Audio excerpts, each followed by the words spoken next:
नमस्कार। इस सेशन का ये पहला क्लास हिस्ट्री का है हम लोगों का। आप लोग आगे वीडियो देखें इससे पहले अपने साथ पेन और कॉपी को ज़रूर रख लें। कुछ इम्पोर्टेंट पॉइंट आपको नोट करना पड़ सकता है, इसलिए पेन और कॉपी को ज़रूर रखें। हम आज हिस्ट्री को पढ़ेंगे, हिस्ट्री का चैप्टर 1। यदि पूरे वर्ल्ड के हिस्ट्री को देखा जाए और किसी भी पर्टिकुलर एक कंट्री का हिस्ट्री को देखा जाए तो आप पाएंगे कि उसे 3 ग्रुप में 3 पार्ट में बांटा गया है: एंशिएंट, मिडाइवल और मॉडर्न। एंशिएंट के लिए हिंदी में टर्म यूज करते हैं प्राचीन,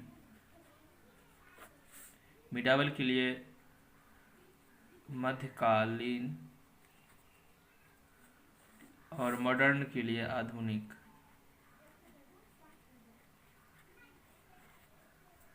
इस क्लास में हम लोग मिडाइवल हिस्ट्री को पढ़ेंगे। भारत में मिडाइवल हिस्ट्री का जो काल है, ड्यूरेशन है, अवधि है, वो 8th सेंचुरी से लेकर के 18th सेंचुरी तक है। मतलब लगभग 700 AD से लेकर के 700 ईस्वी से लेकर के 1799 ईस्वी के बीच का समय मध्यकालीन भारत के नाम से या मध्यकालीन इतिहास कहलाता है।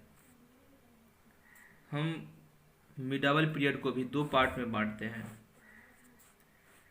मिडाइवल टर्म पहले इसको जान लेते हैं। ये एक लैटिन वर्ड से आया है जिसका मतलब होता है टाइम इन द मिडिल, बीच का समय। मतलब मॉडर्न और एंशिएंट के बीच का टाइम मिडाइवल कहलाता है। मिडाइवल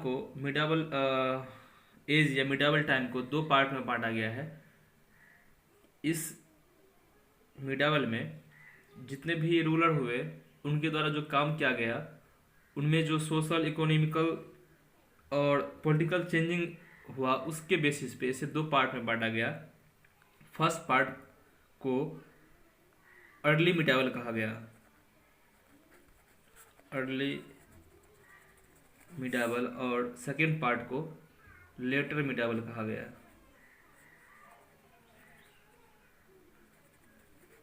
मतलब शुरुआत का और बाद का।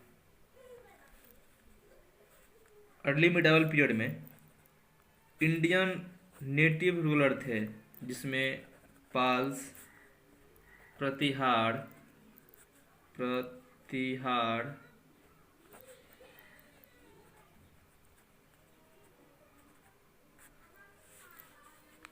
राष्ट्रकूट,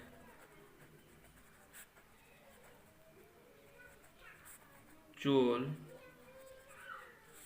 राजपूत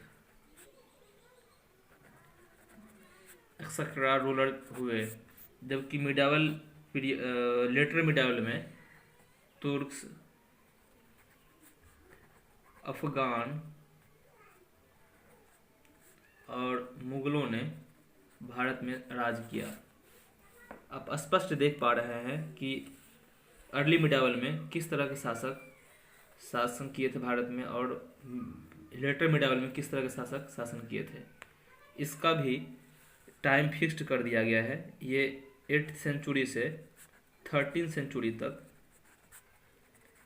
और letter medieval period 13th century से 18th सेंचुरी तक माना गया है। 18th सेंचुरी ऑनवर्ड को मिडाइवल के बाद मॉडर्न एज माना गया है। ये मिडाइवल हिस्ट्री को हम इस तरीके से देखते हैं अलग अलग पार्ट में। हम लोग मिडाइवल हिस्ट्री के अलग अलग पार्ट को चैप्टर वाइज पढ़ेंगे। हमारा आज का नेक्स्ट टॉपिक है चेंजिंग नेम्स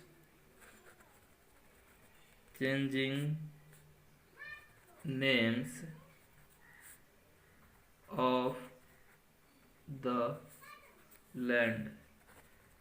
हम उस लैंड की बात कर रहे हैं जहाँ पे हम रहते हैं। लैंड मतलब इंडिया की बात कर रहे हैं।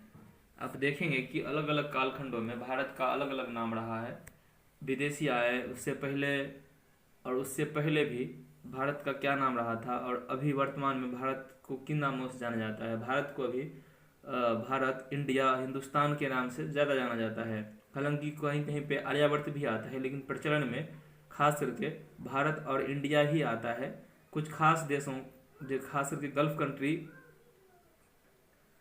और इस्लामिक कंट्री के लोग भारत को हिंदुस्तान के नाम से जानते हैं। ये नाम किस तरीके से किस किस कालखंड में आया, वो टाइम पीरियड क्या था, इसको अभी हम जानने वाले हैं। वैदिक पीरियड में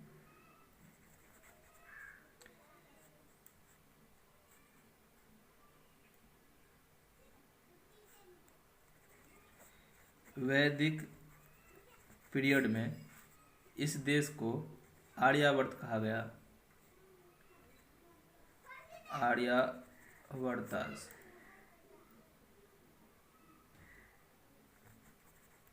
मतलब, जिसका मतलब होता था the land of the Aryans, the land of the Aryans,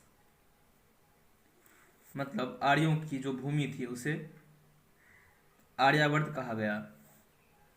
इसके बाद जब पुराण आए, पुराण के टाइम में, पुराण पीरियड में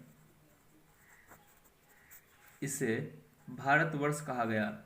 इसके पीछे एक किस्सा ये है, एक कहानी ये भी है कि भारत में, इस देश में प्राचीन काल में एक महान प्रतापी राजा हुए थे जिनका नाम भरत था, और उन्हीं के नाम पे इस देश का नाम भारत रखा गया। ये पुराण पीरियड में हुए थे। इसे भारतवर्ष भी कहा जाता है, भारतवर्ष। इसके बाद पर्शियन और अरेबिक, जो अरेबिक लोग हैं, अरेबियन लोग हैं, इन लोगों ने इसे हिंदुस्तान कहा। हिंदुस्तान कहने के पीछे कारण ये था कि सिंधु रिवर, जिसे इंडस भी कहते हैं, इंडस रिवर भी कहते हैं, उसके पूर्व और उसके पूर्वी भाग की जमीन को पर्शियन और अरेबियन ने हिंद कहा, और उस पूरे भूभाग में रहने वाले लोगों को हिंदुस्तानी कहा गया, और बाद में ये वो हिंदुस्तान के नाम से जाना गया, हिंद के स्थान के नाम से जाना गया। प्राचीन जो ग्रीक थे, प्राचीन ग्रीक लोग, जिसे हिंदी में यूनान कहते हैं, ग्रीक लोगों ने सिंधु नदी को इंडस रिवर कहा। इंडस रिवर के लिए संस्कृत में शब्द सिंधु आता है, सिंधु। इस रिवर के बाद में, मतलब जो पूर्वी भाग है जहाँ पे हम लोग रह रहे हैं, ऐसे इन क्षेत्रों में रहने वाले लोगों को उन लोगों ने इंडियंस कहा, और उस क्षेत्र को इंडिया कहा। इस तरीके से इंडिया ग्रीक लोगों ने नाम दिया। हालांकि भारत, जब भी जैसे ही भारत की बात आती है या हिंदुस्तान की बात आती है, तो वो पूरा क्षेत्र जो हिंद महासागर, जिसे इंडियन ओशियन भी कहते हैं, हिंद महासागर और हिमालय के बीच के क्षेत्र को हिंदुस्तान या भारत कहा जाता है। इस तरीके से हमारे देश का नाम अलग अलग समय में अलग अलग नामों से जाना गया, और उसके पीछे क्या कारण था आप अभी देख पाए हैं। आज हम इतना ही पढ़ेंगे। कल इसके आगे हम सोर्स ऑफ मिडावल हिस्ट्री को देखेंगे कि इसको जानने के कौन कौन से सोर्सेज हैं। इसमें कोई परेशानी हो, कोई कन्फ्यूज़न हो, कोई डाउट हो, तो आप कमेंट करके ज़रूर बताएं। तब तक के लिए धन्यवाद।